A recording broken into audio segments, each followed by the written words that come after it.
네, 이번에는 DFS 스타일의 전형적인 예 중에 하나인 사이클 디텍션에 대해서 좀 알아보도록 하겠습니다. DFS 스타일의 트래버설이 어떤 때 유용한지, 사실 굉장히 유용한 데가 많아요. 그거는 이제 나중에 리트 코드 문제를 풀어보거나 하면서 차례차례 발견되는 대로 또 설명을 드리도록 하고요. 정말 광범위하게 사용되는 이그젠플 중에 하나가 바로 이 사이클 디텍션입니다. 사이클 디텍션. 무슨 소리냐 하면, 이렇게 노드가 있는데 맨 처음 방문할 때 이렇게 1번 방문했다가 2번, 3번 이렇게 방문하게 될 거잖아요. 근데 여기는 사이클이 형성돼 있어요. 사이클이. 그죠? 이런 사이클을 어떻게 디텍트 할 거냐는 문제입니다. 근데 이게 지금 언다이렉티드 그래프일 때는 너무 간단해요. 왜 그러냐면 이 비지티드라는 플래그를 내가 방문하는 거를 체크해 놨잖아요. 그래서 맨 처음 1번을 방문하면 1번이 비지티드가 체크될 거고, 2번이 방문되면 2번이 비지티드가 체크되고, DFS 스타일로 돌아가면서요. 3번이 방문하면 3번이 비지티드 플래그가 세팅될 거고, 4번 방문하고 5번을 방문하고 난 다음에 2번으로 가려고 봤더니 비지티드가 딱 켜져 있는 거예요. 그러면 사이클 형성된 걸로 보는 겁니다. 그러니까 이 비지티드에 내가 그 다음에 방문하려고 봤더니 이미 어딘가에 방문했어. 앞에서 방문했다는 거죠. 그러면 사이클이 형성됐다고 판단한다는 겁니다. 다만 하나의 예외사항이 있다면, 예외상 똑같아요. 아까 이거 DFS 스타일로 도는 거 똑같죠. 여기까지 완벽하게 똑같고요. 다만 예외사항이 있다면 요 경우인데, 이 코드에서 바이디렉셔널, 그러니까 바이디렉셔널 엣지, 그러니까 이게 방향이 없는 그래프이기 때문에 얘도 여기로 올 수 있지만 여기서도 이렇게 갈 수 있잖아요. 그래서 사실 여기를 따라왔을 때 얘가 이미 바로 부모에서부터 이렇게 바로 방금 여기로 왔음에도 불구하고 얘가 어떤 엣지를 갖고 있냐면은 여기로 가는 엣지를 그대로 있잖아요.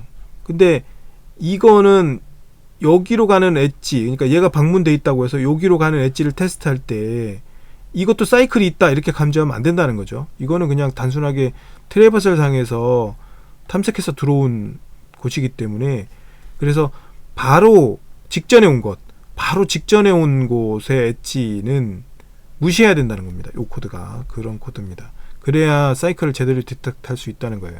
만일에 이게 다이렉티드 그래프였는데 이렇게 돼 있다, 언다이렉티드 그래프가 아니다, 이거는 사이클이죠. 이렇게 계속 반복한다. 근데 이거는 언다이렉티드 그래프라는 거는 원래부터가 양방향이기 때문에 여기서 이렇게 있고 이렇게 표현을 한 거잖아요. 다이렉티드 그래프로. 요거는 사이클로 인정하면 안 된다는 거죠. 그래서 바로 직전에 방문했던 애는 따로 이렇게 넘겨줘서, 바로 직전에 방문했던 곳이면은 그 다음에 방문하려고 하는 애가 그러면은 무시하는 거예요. 그래서 여기는 아니요죠. 아니요. 그래서 직전에 방문했던 곳이 아니면 방문했고, 여기에 오는 조건은, 여기가 무슨 조건이냐면 방문했고 비지티드 V이고, 방문했고 V가 페어런트가 아니면이라니까, 여기서 페어런트라는 거는 바로 직전에 방문한 거, 바로 직전에 방문한 엣지가 아니면 이건 사이클이다. 이런 경우죠. 사이클이다 라고 판단을 한다는 겁니다. 사실 이 사이클을 디텍트하는 방법은 유니온 파인드라는 또 다른 방법이 있어요. 요거는 나중에 따로 설명을 드리도록 하겠습니다. 네, 이번에는 방향이 있는 엣지를 갖는 그래프, 다이렉티드 그래프에서 사이클을 어떻게 디텍트 하는지를 알아보도록 하겠습니다. 지금 여기 보면 쭉 타고 들어오는데, 그냥 기존 앞에 것처럼 비지티드 플래그로만 세팅하게 되면 어떤 문제가 있냐면, 여기 1번을 방문하고 2번을 방문하고 3번을 방문하고 4번까지 방문하고 난 다음에 5에서 4로 나왔지만 4에서 갈 길이 없기 때문에 여기서 빠져나오게 됩니다. 이렇게. 그럼 얘네들이 전부 다 비지티드 플래그가 세팅이 돼 있어요. 그죠? 그 다음에 얘는 돌아오고 돌아오고 2에서 다시 5로 가겠죠. 근데 5로 가서 4로 가려고 했더니 비지트가 플래그가 세팅되어 있네요. 그러면 사이클이 앞에 썼던 방법을 쓰면 사이클이 디텍트 됐다고 생각을 해서 여기서 끝나버리게 돼요. 사이클이 디텍트하고 잘못 인식하게 되는 거죠. 근데 여기서는 사이클이 있는 게 아니거든요. 그런 문제가 있는 겁니다. 비지티드 플래그로만 갖고 하게 되면.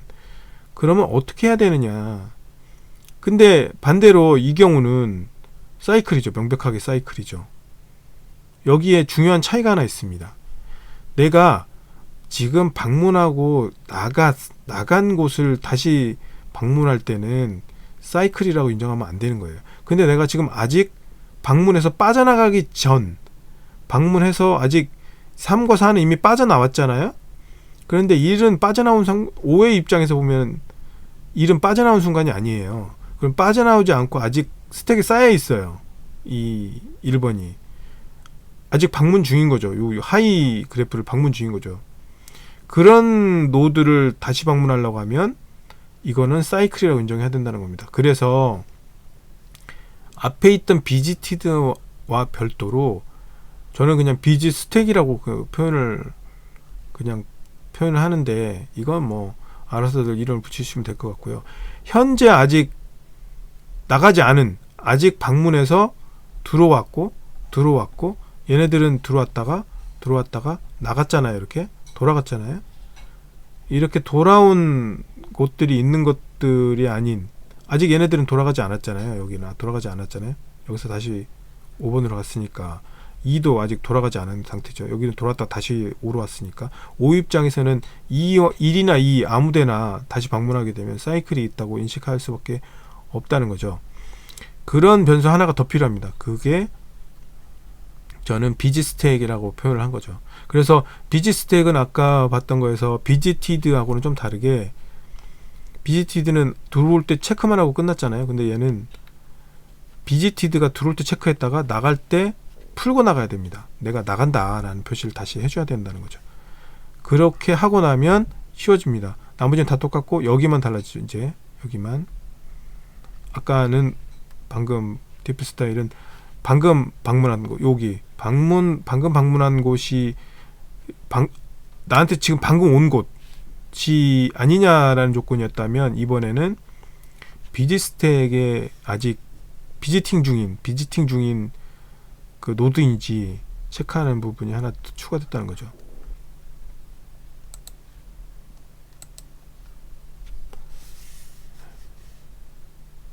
이런 식으로 해서 사이클을 디텍트 할 수 있습니다. 여기 이런 비지티드 스택이라고 하는, 제가 비지 스택이라고 하는 이걸 운용을 해서 별도로 운용을 해가지고 간단한 방법으로 사이클 디텍션을 할 수 있습니다. 이런 식으로 TFS는 유용하게 사용됩니다. 이거 외에도 다양한 방법으로 사용되니까 그거는 이제 그때그때 발견되는 대로 다루도록 하겠습니다.